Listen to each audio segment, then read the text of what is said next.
দেখেন ভাই, হিন্দুদের সাথে মুসলমানের একটা যুদ্ধ হবে, সেই যুদ্ধের নাম হচ্ছে গাজওয়াতুল হিন্দ। এই যুদ্ধটা হবে, রাসূল সাল্লাল্লাহু আলাইহি ওয়াসাল্লাম বলে গেছেন। আপনাদেরকে একটা হাদিস বলি এই সম্পর্কে। এই হাদিসটা মুসনাদ আহমদের 7128 নম্বর হাদিস। আপনি বলবেন যে এতদিন পূর্বে রাসূল বলে গেছেন? হ্যাঁ, রাসূল বলে গেছেন, আল্লাহ জানিয়েছেন। কে জানিয়েছেন?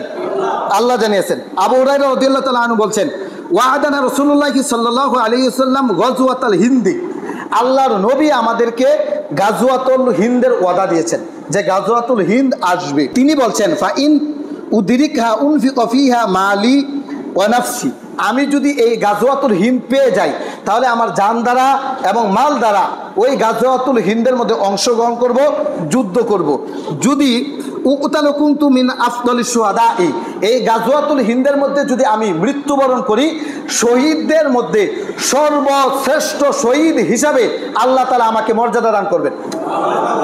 এরপরে আবু হুরায়রা বলছেন, ওয়া ইন আরজি ফা আনা আবু হুরায়রাতুল মুহাররম। আর যদি আমি বেঁচে আসি, তাহলে আল্লাহ তাআলা আমাকে জাহান্নাম থেকে মুক্তি দান করবেন। সুবহানাল্লাহ। তাহলে হিন্দুদের সাথে সমস্ত বিশ্বের মুসলমানদের একটা যুদ্ধ হবে, গাজওয়াতুল হিন্দ। সেই যুদ্ধ হবে। আপনারা দেখেছেন ভারতে সংখ্যা গরিষ্ঠ হলো হিন্দু। এই হিন্দুরা সংখ্যালঘু মুসলমানদের উপরে কি পরিমাণ নির্যাতন করে।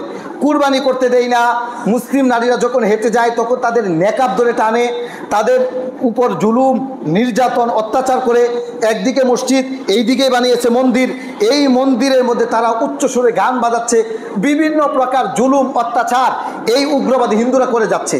পাশাপাশি বাংলাদেশে কিন্তু সংখ্যালঘু হিন্দু আর সংখ্যাগরিষ্ঠ মুসলিম, এরপরেও কিন্তু হিন্দুরা মায়ের কুলে বসবাস করতেছে, কোনো তাদের সমস্যা নাই, নিরাপত্তার সহিত বসবাস করতেছে। আমরা কিন্তু কোনো হিন্দুদের উপরে আঘাত করি নাই, করবও না, যদি আমাদের সাথে তারা হাঙ্গামা দাঙ্গামা না করে। যদি হাঙ্গামা দাঙ্গামা করে, তাহলে আল্লাহ বলেছেন গাজওয়াতুল হিন্দ হবে। আল্লাহ কোরআনে উল্লেখ করেছেন যে তোমরা প্রস্তুতি গ্রহণ করো। কিসের প্রস্তুতি গ্রহণ করবা? যুদ্ধের প্রস্তুতি গ্রহণ করবা। ওয়া আইদ্দু লাহুম মাসতাতা'তুম মিন কুওয়া ওয়া মিন রিবাতিল খাইলি তুরহিবুনা বিহি আদুওয়াল্লাহি ওয়া আদুওয়াকুম ওয়া আখারিনা মিন দুনিহিম। তোমরা ওই শত্রুদের বিপক্ষে প্রস্তুতি গ্রহণ করো, অশ্ববাহিনী বানাও, শক্তি গ্রহণ করো। তোমরা আল্লাহর শত্রুদেরকে এবং তোমাদের শত্রুদেরকে ভয় দেখাইবা, যেই শত্রু তোমরা নিজেরা জানো এবং যাদেরকে তোমরা জানো না আল্লাহ জানেন, তাদেরকে ভয় দেখাইবা। শত্রুদের মোকাবেলায় প্রস্তুতি গ্রহণ করা কার আদেশ? আল্লাহর আদেশ। শত্রুদের মোকাবেলায় প্রস্তুতি গ্রহণ করার জন্য আল্লাহর আদেশ দিয়েছেন। হে মুসলিম জাতি, আপনারা প্রস্তুতি গ্রহণ করুন। হিন্দুদের সাথে একটা যুদ্ধ হবে, সেই যুদ্ধের মধ্যে যারা প্রস্তুতি গ্রহণ করবে, যদি মরে যান শহীদ হবেন, বিনা হিসাবে আল্লাহ তাআলা জান্নাত দান করবেন। পাশাপাশি আপনাদেরকে বলে দিতে চাই, হিন্দুদের হাতের মধ্যে দেখবেন এই যে তাগি বাঁধা থাকে।